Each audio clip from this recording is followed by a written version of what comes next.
Meenakshi YouTube channel చూస్తున్న వారందరికీ ధన్యవాదములు. నమస్తే. చాలా వీడియోలు చేసి పెడుతూ ఉన్నాను. మరి నచ్చినట్లయితే లైక్ చేయండి, షేర్ చేయండి, సబ్స్క్రైబ్ చేయండి. జీవితంలో అన్నీ సులువుగా సాధించి గొప్పవాళ్ళుగా సమాజంలో పేరు ప్రతిష్టలు తెచ్చుకుని జీవితాన్ని వీరు సాగిస్తారు. అలాంటి జాతకాలు ఏంటంటే లగ్నం ముఖ్యం. లగ్న బలం అంటే లగ్నం అంటే అందరికీ ముఖ్యమేనండి. ఈ వ్యక్తికి లగ్నాధిపతి సింహలగ్నం, లగ్నాధిపతి లాభస్థితి పొందారు. Very good. అది పక్కన పెడితే లగ్న పంచమ భాగ్యాధిపతులు ఇట్లాగా. ఇక్కడ లగ్నం సింహలగ్నం, లగ్నాధిపతి రవి లాభస్థితి పొందారు గురుకారక ప్లేస్లో. మరి ఇంకా పంచమాధిపతి అష్టమాధిపతి అయిన గురువు లగ్నంలో దిగ్బలం పొంది ఉన్నారు. ఏదైనా గ్రహాలు దిగ్బలం పొంది ఉంటే ఆ గ్రహాలకి లగ్న పంచమ భాగ్యాధిపతులు వస్తే వారి జీవితం బాగానే ఉంటుంది. ప్రజెంట్ వీరిది శని మహర్దశ. మరి ఈ లగ్నాధిపతి రవి మేషరాశిలో ఉచ్చు పొందుతారు కాబట్టి ఈ లగ్నానికి శని భగవానుడు 1, 2, 3, 4, 5, 6, 7 షష్ఠ సప్తమాధిపతి అయ్యాడు. భాగ్యస్థితి పొందారు. ఇక్కడ ఒక గ్రహం ఉచ్చుపట్టే రాశి ఇది. ఏది? రవి రాశి. మరి ఇది లగ్నాధిపతి ఇక్కడ అయ్యారు కాబట్టి శని మహర్దశ నడుస్తుంది వీరికి. వీరి జీవితం రిటైర్మెంట్ దశ అద్భుతంగా ఉంటుంది. అన్నీ ఉంటాయి వీరికి. లగ్నాధిపతి రవి ఇక్కడ ఉచ్చుపట్టిన క్షేత్రంలో సప్తమాధిపతి ఉన్నారు. అది ఏ గ్రహమైనా కానీ ఉన్నారు కాబట్టి 100% మంచి జాతకం వీరికి.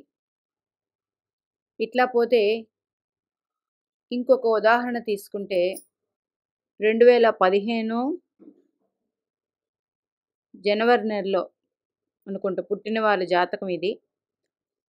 చూడండి, మేషలగ్నం. మీకు ఏదైనా గ్రహాలు లగ్నం బట్టి చూసుకోండి ఏ భావాధిపత్యాలు వచ్చాయి. ఇప్పుడు మేషలగ్నానికి కుజుడికి ఏ భావాధిపత్యాలు వచ్చాయండి? లగ్నం అష్టమం వచ్చింది. లగ్నం అష్టమం వచ్చింది. ఈయన ఉచ్చు పొందారు. ఇది ఇలా పక్కన పెట్టండి. ఇంకా గురునికి భాగ్యాధిపత్యం, వ్యయాధిపత్యం 9, 12 ఎవరికి? గురుగ్రహానికి. ఈయన మంచి చేస్తారు.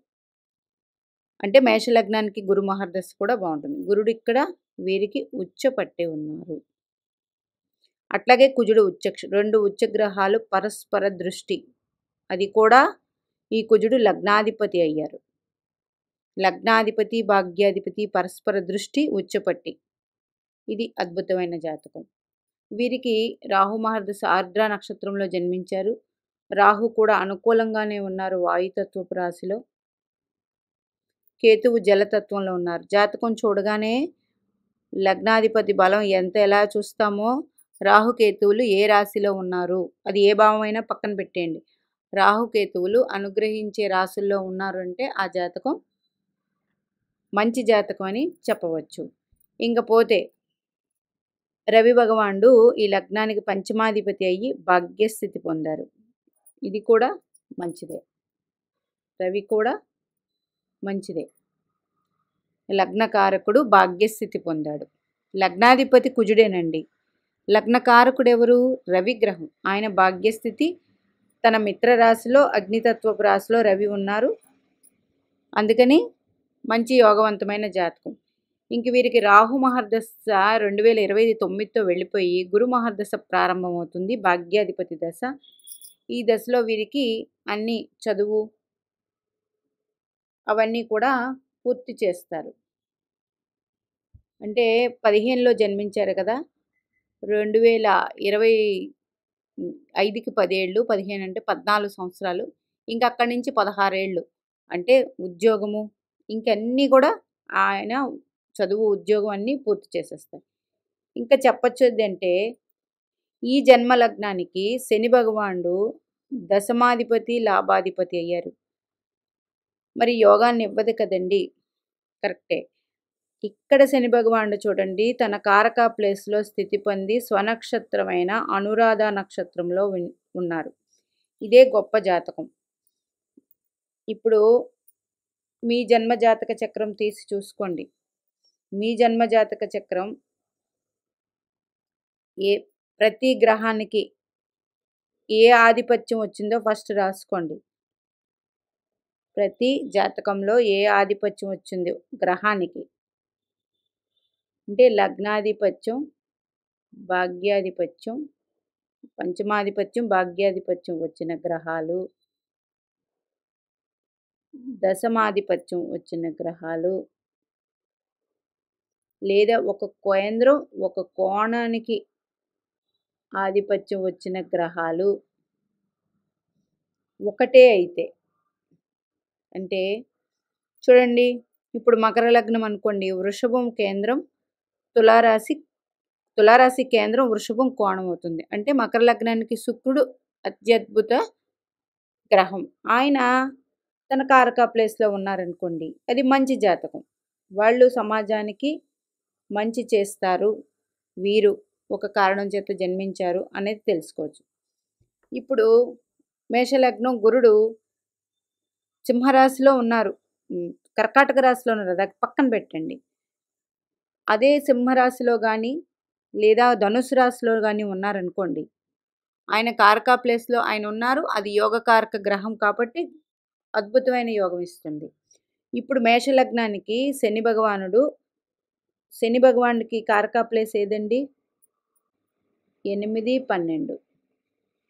అది వృశ్చిక రాశే, కరెక్టే. 8, 12 అంటే ఇప్పుడు ఈ లగ్నానికి అష్టమంలో శని భగవానుడు స్థితి పొంది మరి స్వనక్షత్రం అనురాధ నక్షత్రంలో స్థితి పొందారు, అతి బలంగా ఉన్నారు. వీరికి శని మహర్దశ 2045కి వస్తుంది. ఆ దశ వచ్చేపాటికి అద్భుతమైన రాజయోగాన్ని అనుభవిస్తారు, మంచి పేరు ప్రతిష్టలు, సమాజానికి మంచి చేస్తారు. ఎందుకు? ఈయన లాభాధిపతి, దశమాధిపతి అయ్యారు. అయితే ఇందులో కొన్ని విషయాలు చరలగ్నాలకి లాభాధిపతి బాధకుడు అయినప్పటికీ, బాధకుడు అంటే ఏంటండి? ఆ గ్రహం ఇబ్బంది పెడుతుంది. ఇప్పుడు ఏదైనా మీరు ఒక మంచి అథారిటేటివ్ పోస్ట్లో ఉంటే ఖాళీ ఉంటుందా మనిషికి? ఉండదు కదండి. నిత్యం వాళ్ళు శ్రమిస్తూ ఉండాలి. అట్లా కూడా తీసుకోండి. అందుచేత ఈ శని మహర్దశ 19 సంవత్సరాలు 2064 వరకు ఉంటుంది. వీళ్ళు ఒక వెలుగుతారు. అంటే జీవితం మొత్తం ఉంటుంది ఇలాంటి జాతకాలు, ఒక వెలుగుతారు. మరి ఒక ఉదాహరణ ఇద్దాం. ఇప్పుడు వృషభ లగ్నం అండి, వృషభ లగ్నానికి శని భగవానుడు భాగ్యాధిపతి, దశమాధిపతి అయ్యారు.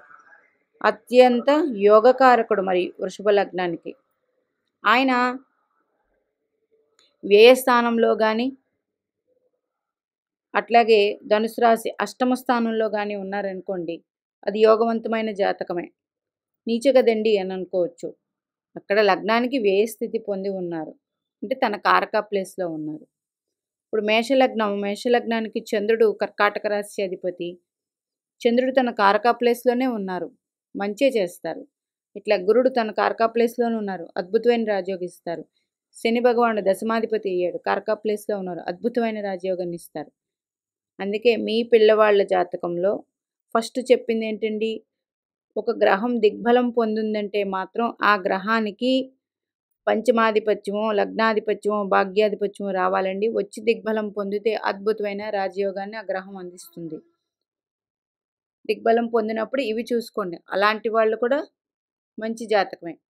ఈ జన్మజాతక చక్రానికి శని భగవానుడు నీచపడినప్పటికీ లగ్నాధిపతి ఇక్కడ రవి ఉచ్చపడతారు కాబట్టి శని భగవానుడు దశ అద్భుతంగా ఉంటుంది. భయపడాల్సిన పని లేదు.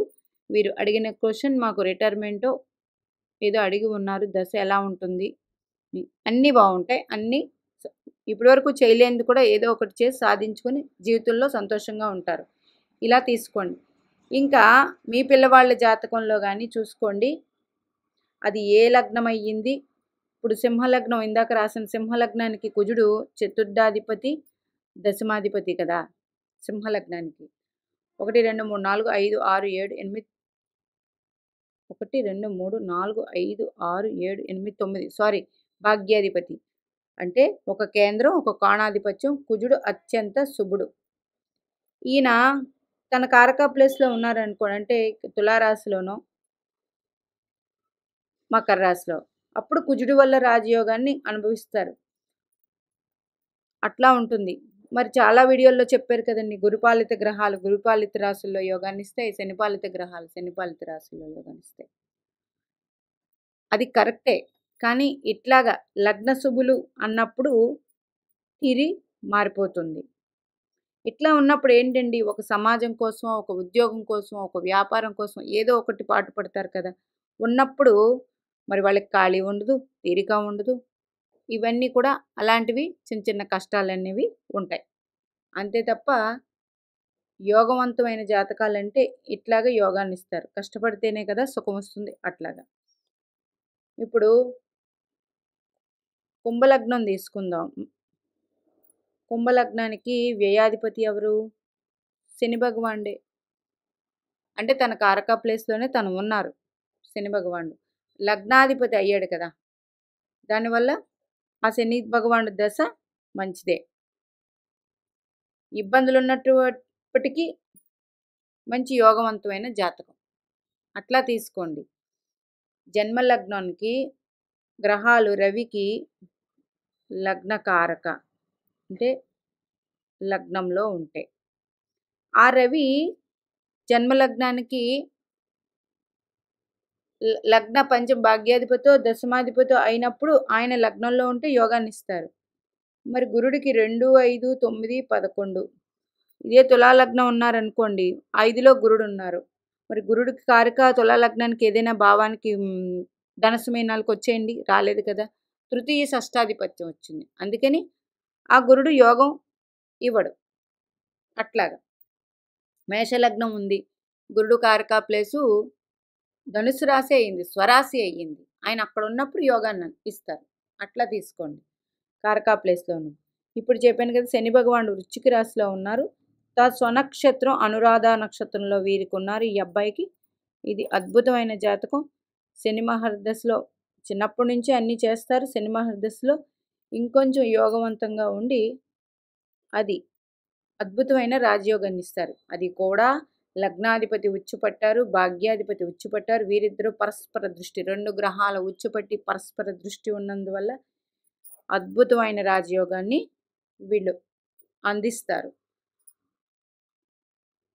100% ఈ జాతకం సమాజంలో మంచి పేరు ప్రతిష్టలు, యోగాన్ని అన్నీ వాళ్ళకు వాళ్ళే సమకూర్చుకుంటారు. ఇది ఎవరు తల్లో తండ్రో ఎవరో చేసింది కాదు, వాళ్ళకు వాళ్ళే స్వయంగా ఇది తన జాతకాన్ని తనే తీర్చిదిద్దుకుంటారు. అంటే జాతకాన్ని తీర్చిదిద్దడం అంటే జాతకం కాదండి, వారి జీవితాన్ని.